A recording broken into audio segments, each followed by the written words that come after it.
है सलाह निफ्टी पर आपके लिए। चलिए अब आगे बढ़ते रुक करते हैं हमारे अगले सेगमेंट का, ट्रेड का चौका।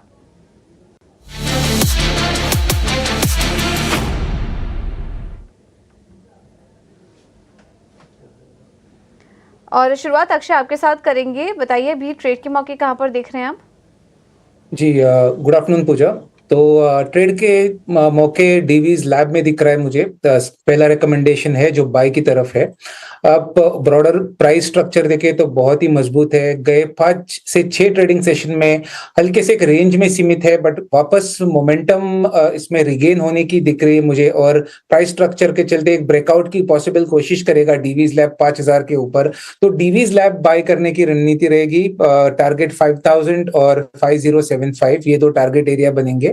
स्टॉप लॉस बनेगा 4745 का। दूसरा रिकमेंडेशन है वेदांता, जो मेटल स्पेस से है, और यहाँ पे मेटल्स और माइनिंग में देखिए तो पॉजिटिव रुझान मॉर्निंग से बना हुआ है। और वेदांता का प्राइस स्ट्रक्चर देखे तो बार बार 415 418 के रेंज से इसमें अच्छी डिमांड देखने को मिली है प्राइस एक्शन के द्वारा।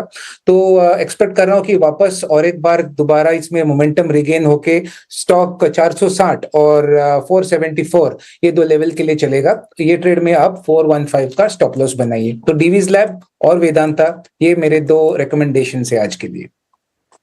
बहुत शुक्रिया करेंगे आपका इस अहम रणनीति के लिए। तो ट्रेडिंग के लिहाज से वेदांता और डीवीज लैब पसंद आता हुआ अक्षय जी को। अक्षय जी, जरा एक और खास सेक्टर पर आपसे निगाह चाहेंगे, और रेल विकास निगम लिमिटेड, हम रेलवे स्टॉक्स की अगर हम बात करें, और अच्छा ठीक है, हम तमाम रेलवे स्टॉक्स पर बात करें उससे पहले प्रदीप जी जरा आप अपनी कॉल दे दें। जी, फर्टिलाइजर स्पेस में एक रिन्यूड इंटरेस्ट आज के सेशन में देखने को मिल रहा है, तो उसमें से चंबल फर्टिलाइजर पहली पिक रहेगी। स्टॉक में 574 का हाई 21 जून को बना था। करीबन आप देखें 1.25 महीने हमने इसमें करेक्शन कंसोलिडेशन का फेज देखा है। आर्ली चार्ट्स पे आज के सेशन में एक अच्छे ब्रेकआउट कंफर्म कर रहा है। 533 534 के करंट रेट पे इसको ऐड करेंगे। 512 का स्टॉप लॉस रहेगा, 560 के टारगेट रहेंगे। मुथूट फाइनेंस दूसरा पिक रहेगा। स्टॉक ने आज नए रिकॉर्ड हाई बनाए, और ये जो हाईज बन रहे हैं वो करीबन पिछले 15-20 सेशन देखे तो एक करेक्शन कंसोलिडेशन का फेज दिख रहा है। उसके ब्रेकआउट ये आज कंफर्म कर रहा है। 1893 के करंट रेट पे इसको जोड़ेंगे। 1840 का स्टॉप लॉस रहेगा, 1965 के टारगेट रहेंगे। 3 से 4 दिन का ड्यूरेशन रहेगा इन दोनों रिकमेंडेशन के लिए, और ये दोनों स्टॉक हमने अपने क्लाइंट्स को भी रिकमेंड किए। तो ये है पसंद प्रदीप जी की, और स्टॉप लॉस और टारगेट का विशेष रूप से ध्यान रखिए। चलिए बढ़ते हैं आगे, और अक्षय आपके पास हम चर्चा कर रहे थे रेलवे स्टॉक्स की, और आज रेलवे शेयरों की तेज़ी देखते ही बन रही है। रेल विकास निगम देखिए लगभग 10% की लगभग तेज़ी हम देख पा रहे हैं रेल विकास निगम में। टीटागढ़ रेल में भी 7.25% की तेज़ी है। टेक्समाको रेल भी आज हम देख रहे हैं कि 4.5% चढ़ा हुआ है। इरकॉन और रेलटेल में भी आज अच्छा मोमेंटम हमें दिखाई दे रहा है। यहाँ क्या नज़रिया बन रहा है ओवरऑल, अगर रेलवे स्टॉक्स को देखें, इन पिक्स के अलावा अगर आपको लगता है कहीं और संभावनाएं हैं तो उसके बारे में भी बताएं। जी बिल्कुल प्रशांत जी, आज आप देखें तो रेल क्षेत्र में एक बढ़िया इंट्राडे गेन अब तक देखने को मिला है। और एक दिलचस्प बात है कि बहुत जो प्राइस पैटर्न आप रेल स्टॉक्स में देख रहे हैं, बहुत सारे स्टॉक्स एक पॉसिबल सपोर्ट बेस से घूम रहे हैं, जो टेक्निकली एक बहुत ही पॉजिटिव संकेत है। अब देखें कि बजट के बाद कहीं ना कहीं जो मोमेंटम था इसमें रुक सा गया था। एक हल्की सी मुनाफा वसूली का दौर से गुजरा है पूरा रेल पैक। और यहाँ आप देखें तो आरवीएनएल, इरकॉन और आईआरसीटीसी, ये 3 रेल काउंटर्स मुझे करंट रेट पे बाय करने के लिए शॉर्ट टर्म ट्रेडिंग के नजरिए से पसंद है। आरवीएनएल की बात करें तो 525 के सपोर्ट जोन से घुमा हुआ है। आज ट्रेडिंग में करीबन 9 से 10% ऊपर है, और ये जो पूरा मोमेंटम है वापस आपको 650 जल्दी लेके आ सकता है। तो आज डे लो का स्टॉप लॉस बना के 650 के लिए आप आरवीएनएल बाय करें। इरकॉन की बात करूं मैं तो इरकॉन में भी जो प्राइस स्ट्रक्चर है, एक सपोर्ट जो है 260 का 260, वो सपोर्ट एरिया से आज अच्छे वॉल्यूम से पार्टिसिपेशन देखने को मिल रहा है।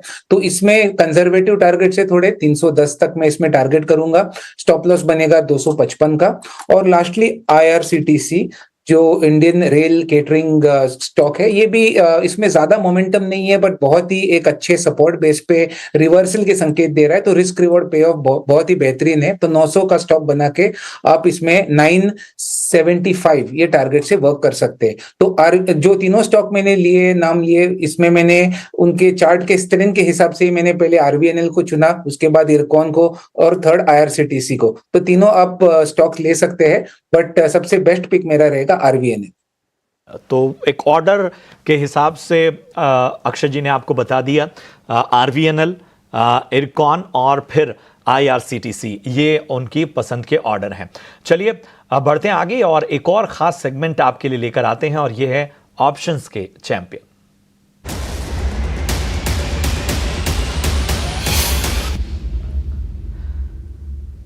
और हमारे साथ ऑप्शंस के चैंपियन बताने के लिए कोटक सिक्योरिटीज के अमोल आठवले साहब जुड़ चुके हैं। अमोल जी, गुड आफ्टरनून। बताइए ऑप्शन की रणनीति आज के लिए आपकी तरफ से क्या होगी? जी नमस्ते एंड गुड आफ्टरनून। मुझे एक एचडीएफसी बैंक का 1700 का अगस्त सीरीज का कॉल ऑप्शन अच्छा लग रहा है। 18 रुपए के आसपास मैंने पिक किया था, अभी थोड़ा ऊपर है। पोजिशनली टारगेट निकल के आ रहे 35 रुपीज के, और स्टॉप लॉस उसका है 12 रुपए का। मैक्स प्रॉफिट उसमें हो सकता है 9350 का, और मैक्स लॉस उसमें हो सकता है 3300 का। ट्रेंड के साथ फॉलो कर रहा हूं मैं। इंटरेस्टिंग फॉर्मेशन है, हायर बॉटम फॉर्मेशन है, आज बुलिश कैंडल फॉर्मेशन है स्टॉक में, और स्टॉक कहीं ना कहीं दिखा रहा है कि एक रेंज से बाहर निकलने का कोशिश कर रहा है। मुझे लगता है ओवरऑल अगर ये टेक्सचर कंटिन्यू रहा तो आने वाले दिनों में एचडीएफसी बैंक में जो पॉजिटिव मोमेंटम बना है वो कंटिन्यू रहने के चांसेस यहाँ से दिख के आ रहे हैं। शुक्रिया करेंगे अमोल आपका इस अहम जानकारी के लिए, अहम रणनीति के लिए। तो एचडीएफसी बैंक 1700 की कॉल आपको खरीदनी है अगस्त सीरीज की, जो कि 18 रुपए के आसपास मिलेगी। लक्ष्य यहां पर 35 रुपए तक का, स्टॉप लॉस यहां पर 12 रुपए का लगाना है। अधिकतम मुनाफा 9350 तक का हो सकता है, नुकसान जो है उसका दायरा 3300 तक का। लेकिन यहां पर सेबी का स्टैंडर्ड रिस्क डिस्क्लोजर भी आपके लिए लेकर आते हैं, जो बताता है फ्यूचर एंड ऑप्शन ट्रेडिंग में 10 में से 9 लोगों को नुकसान होता है। इस तरह की ट्रेडर्स को औसतन 50,000 तक का नुकसान होता है। घाटा होने के बावजूद 28% ट्रांजैक्शन के रूप में देना होता है। मुनाफा होने पर 15 से 50% ट्रांजैक्शन के रूप में खर्च होता है। तो ये सेबी का स्टैंडर्ड रिस्क डिस्क्लोजर जो बताता है फाइनेंशियल एडवाइजर की सलाह के आधार पर ही ट्रेडिंग करें, क्योंकि जोखिम ज्यादा है। चलिए अक्षय, मैं आपके पास आना चाहूंगा।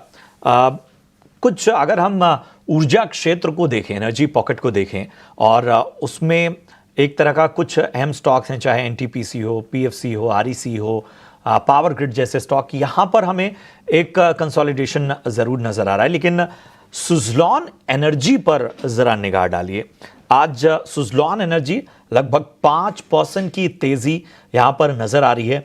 पिछले 5 ट्रेडिंग सेशन में 15% से ज़्यादा उछला है ये स्टॉक, और पिछले 1 महीने में 47% से ज़्यादा का यहाँ पर उछाल देखने को मिला है। तो कुछ स्टॉक्स ऐसे हैं एनर्जी पॉकेट्स में जो कि एक कंसोलिडेशन फेज में है, लेकिन सुज़लॉन में रफ्तार है। बताएं किस तरह से इस पूरे पॉकेट को आप रिव्यू करेंगे?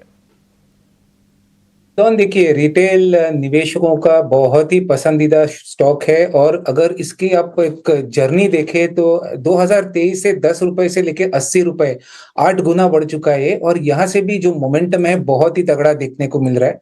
अगर प्राइस लेवल देखें तो कहाँ पे है, जहाँ पे इसका रेजिस्टेंस रहेगा, तो जो अहम रेजिस्टेंस उभर के आ रहा है वो करीबन है 95 से लेके 100।